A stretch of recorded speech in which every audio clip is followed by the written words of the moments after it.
Audience growth between sales and launches. It's something that sounds obvious, but so many of us might actually be neglecting it. Maybe we're even calling it a sales issue instead.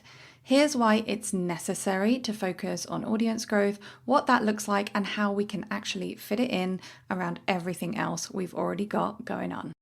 Welcome to the Soulful Sales Show, where we talk about believing in the value of your offers, getting them in front of your right people, and selling more of what you do in your unique way. Hi, and welcome to another episode of the Soulful Sales Show. So today we're going to be talking about something that's really important as a foundation for successful selling, and that is audience growth. I know that this might seem really obvious, but the truth is it's so easy when we are selling things, launching things, and if they don't go to plan, it's so easy to make stories about why people aren't buying. It's so easy to decide, my audience isn't interested in this, or this offer has stopped working, and all of that stuff. And of course, we do want to check our stats. We want to dive into any kind of information that we can. But one thing I want to talk about today that I think a lot of us neglect is, are we actually growing our audience in between selling and launching our stuff? Let's dive into what I mean by that and how to do it all the simple way, how to fit it in around all of the other things on your to-do list in your business. So first, I want to talk about how audience growth is a part of the marketing cycle. So the basic cycle of online marketing is step 1, growing your audience, step 2, nurturing your audience, step 3, selling to your audience, and of course, delivering the stuff that you have sold as well. So let's go into each of these steps a little bit more. So step 1, growing your audience. This is where we are gathering, I guess, what you would call cold leads. You put yourself out there, people who haven't heard of you, come across you, find you, and are at the very beginning stage of maybe getting to know you. So there are obviously so many ways you can be growing your audience. It could be, SEO or Pinterest, people finding your website and finding you through there. We could be growing through social media platforms, Instagram, Facebook, all of those places. We could be running paid ads on Facebook, Google, that kind of thing. We can also be growing our audience by getting in front of other people's audiences. So for example, podcasts, bundles, summits, that kind of thing. So you're getting people in, and then step 2 is that you are nurturing those people. You're taking people who don't really know you and you're helping them to become warmer leads by helping them get to know you, by sharing what it is that you know in relation to what it is that they need help with. So of course, there are many ways to nurture your audience, and there are lots of overlaps actually between some of the platforms that you'll use both for growing and nurturing and selling. But some of the best ways to nurture audience can be things like, sending them regular emails on your email newsletter. You could have a Facebook group where you go live or share tips and posts and strategies for people. You could have a podcast like I do and get to know people that way, right? There are so many ways to, I said get to know people, I meant help them get to know you. You know what I mean? So many ways to do that. And then step 3, selling to your audience. So this is where the leads become clients. You make offers to people. You share about what it is that you have to sell in relation to what it is that your audience wants. And then some of those people will go on to buy from you.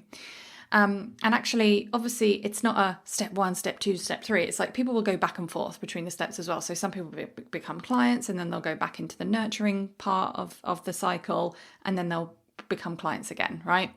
So you do need to be doing all 3 in your business. You need to be growing, nurturing, and selling in order to run a sustainable business. Now, obviously, in reality, we are often wearing many hats in our businesses. I'm guessing that if you're listening to this, you don't have a huge team. You might have some support in your business, but you probably don't have a huge team and a department for every single one of those things that I listed, right? So in reality, we're not always going to be focusing on all 3 because it's a lot. And sometimes what will happen as well is we might think we have everything covered. I know that this has happened in my business. So there can be periods where maybe you're focusing on the selling a lot more. Maybe you've got more than one offer, and what's working for you is just to keep selling different offers to the exact same audience, because you've got people in your audience who will buy more than one offer from you, which by the way, is absolutely great. And it's a great sign that you are doing something right. But eventually things are going to stall. Things might even feel like they're going backwards a bit because you haven't focused on the growing in between. Or maybe the sales side of things feels really sorted. Maybe you've got some really decent payment plans. Maybe you don't have immediate need for funds. Maybe you've got, recurring members. It all feels like it's going great. And actually, I don't need to show up and sell for a bit. How lovely. I can just show up and talk to my audience and grow my audience. So we neglect the sales part for a while. And then what will happen is the payment plans end. Members cancel. I need money. And then suddenly we're like, oh my goodness, I haven't been focusing on that and I need to focus on that more. So what I'm trying to say here is that it's natural. It makes sense that we're not always focusing on all three things, but it's really important to be intentional about coming back to this and asking, am I serving all three stages of that marketing cycle in my business? And where are the gaps? And the good news is that doing all three doesn't need to be as complicated as it sounds, which brings me on to the second part of this episode, which is about how we can actually simplify this. How can we simplify our audience growth? How can we simplify the marketing cycle and actually fit it all in? Now, I need to emphasize this very strongly. The important thing is that you have all stages of the marketing cycle covered. It's not about having all marketing platforms covered. And I think this is where we can get very, very overwhelmed, thinking we need to be on LinkedIn, we need to be on Pinterest, we need to be on Facebook, we need to be on Instagram, we need to have the email list, we need to have a podcast, we need to have a YouTube, all of this stuff, okay? You do not need to have all of these things. You do need to have all stages of the marketing cycle covered, but you don't need to have all of the marketing platforms covered. By the way, this is something that I teach in a lot more detail and helping you choose out your core platforms and your intentions for all your platforms in my course, Sustainable Marketing. That course is $49, but actually you can get it for free as a bonus when you join my $7 Soulful Growth Club membership at soulfulgrowthclub.com. So if you want to dive more into this and get more intentional about where you're showing up and your platforms and stuff, Sustainable Marketing is the course for you, and you get it with the Soulful Growth Club at soulfulgrowthclub.com. So yeah, you don't need to have all the platforms covered, but you do need to have all the stages covered. So how do you do it? The first thing I just really want to share is that you do it imperfectly. You don't have a whole team and a whole department, like I said earlier. It might even just be you. So you have to accept that you are going to be doing this imperfectly, okay? And I really love this quote from Denise Duffield Thomas. I'm sure I've shared it in so many of my things, but it's definitely in my Sustainable Marketing course. So this is a quote from her book, Chillpreneur. Most of my business is run on placeholder marketing, as in, I think this is total crap. It's not, but I'll leave it up until I create the perfect version. Most of my placeholders are still there years later, making money and helping people. The funny thing is that my community doesn't think they're crap at all, and they're really grateful for the information. And I love this. Like when I read this, I was like, oh my God, everything I do is placeholder marketing. Everything I put out there is something that I think I'm going to come back to and upgrade eventually. Now, obviously I do come back and upgrade some of it, but some of it is just there from years ago and it's still bringing people in, and it's still doing the work for me to grow, nurture and sell. And I leave it up there until I have time to do something better. And I know we all wish we had the best strategy and everything sorted from day one. We all wish that. We all wish we had the best tech and the best platform, the best branding and all of these things. But it's so easy for that wish and that desire to have it all just right to actually keep us from building the momentum. And actually a need to have something just right could be a sign of self-doubt. It can present itself in a very logical way, like, oh, it's really important for me that I deliver this in a professional way, or it's really important for me that I'm very, very structured in the way that I'm showing up on social media and stuff. But actually, if you dive deeper into it, it could be a manifestation of self-doubt, and the delaying in the form of getting everything just right is actually keeping you safe by not taking the action. And by the way, something that I have learned again and again in my business is that you do actually need to take action imperfectly and try things. Like trial and error is a required part of figuring out how you run your business in a way that works for you as a unique human. I'm sorry to say it, but it just is.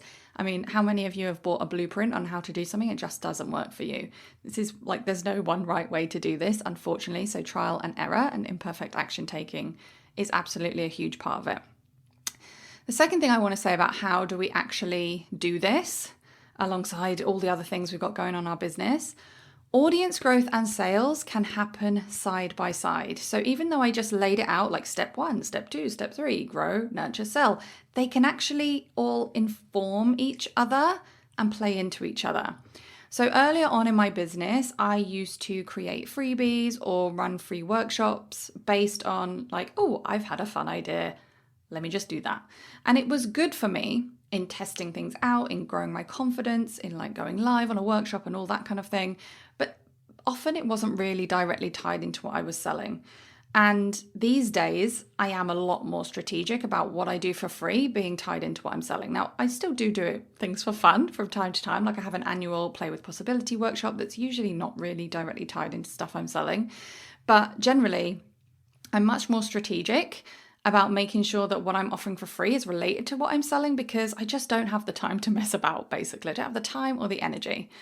And please let me reassure you, it doesn't take away from me having fun with it and being creative with it, but I just make sure that the link is very clear from the start.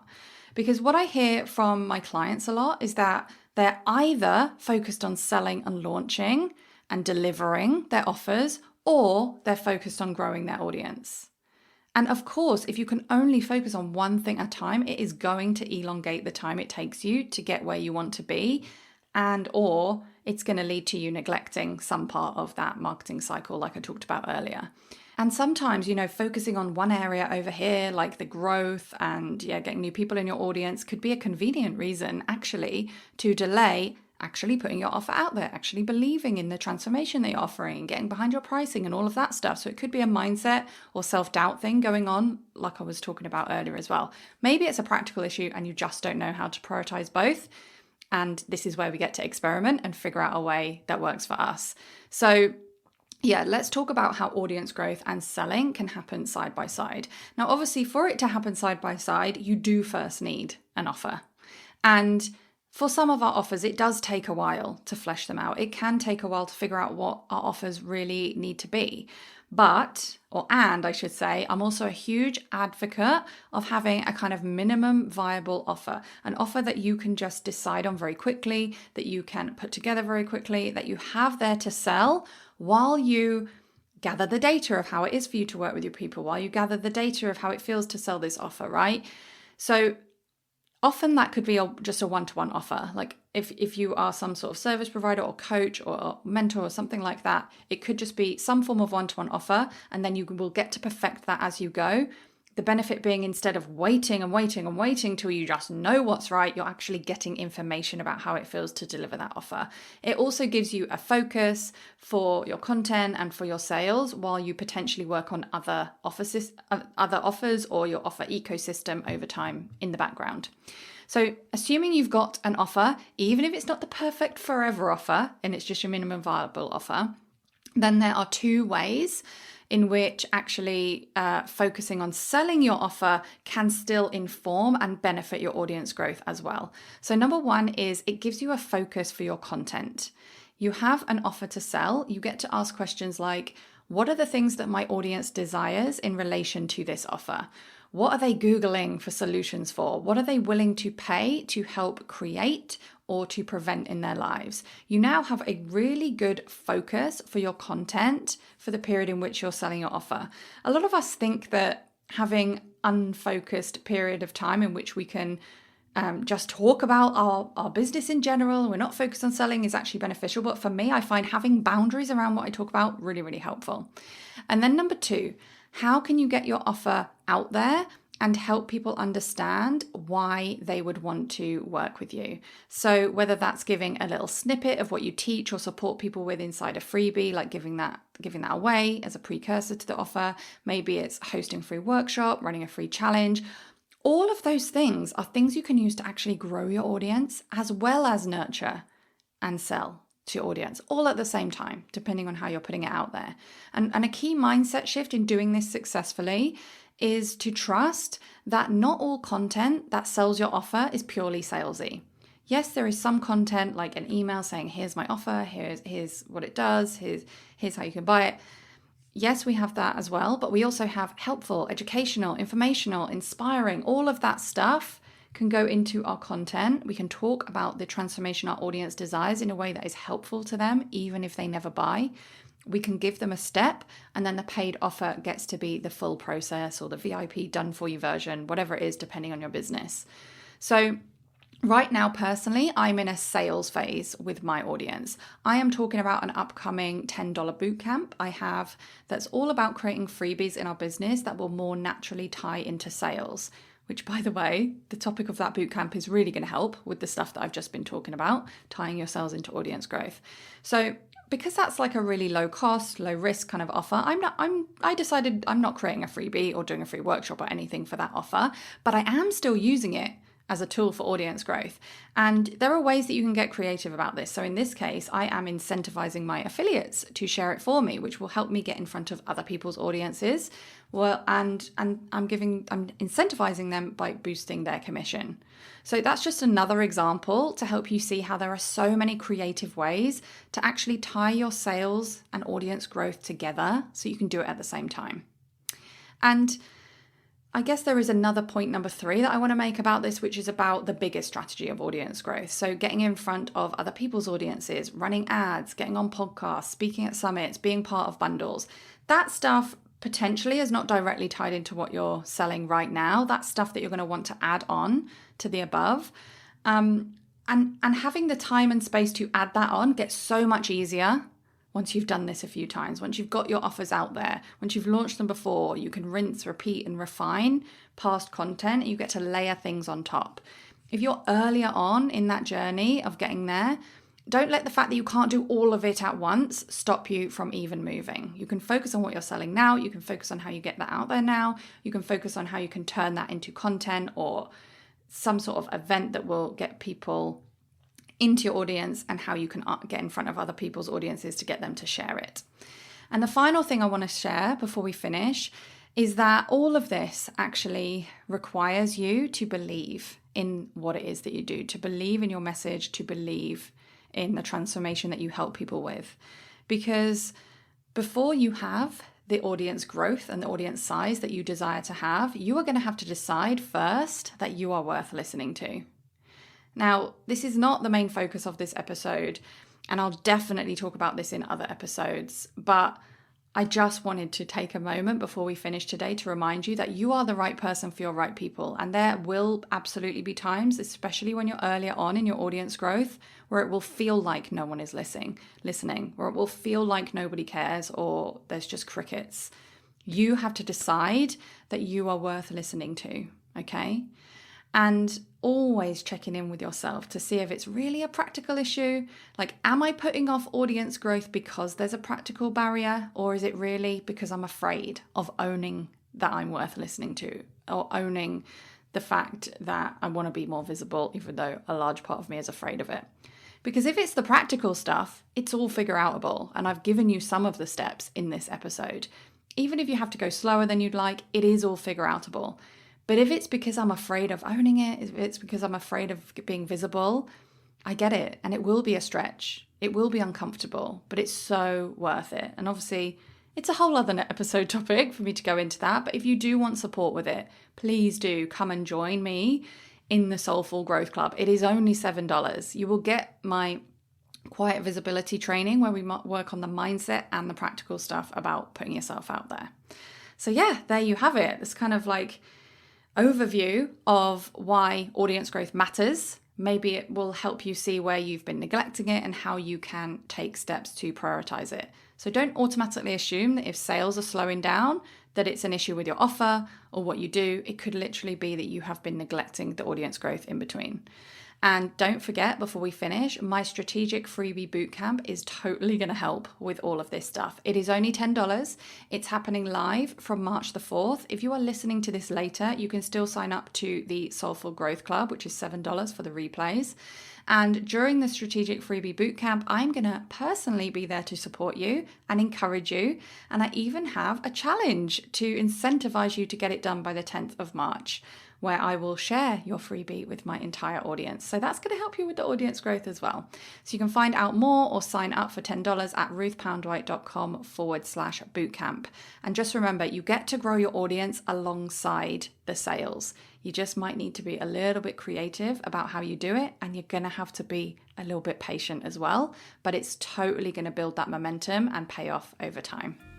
Thank you so much for listening to another episode of Soulful Sales. If you have a moment to rate and review, know that it really does make a difference. And if you'd like to carry on the conversation, then you can connect with me on Instagram at Ruth Poundwhite, sign up to my newsletter at ruthpoundwhite.com/newsletter, or my personal favorite, join me inside the low ticket membership at ruthpoundwhite.com/membership. And keep doing what you're doing, because your work really does matter.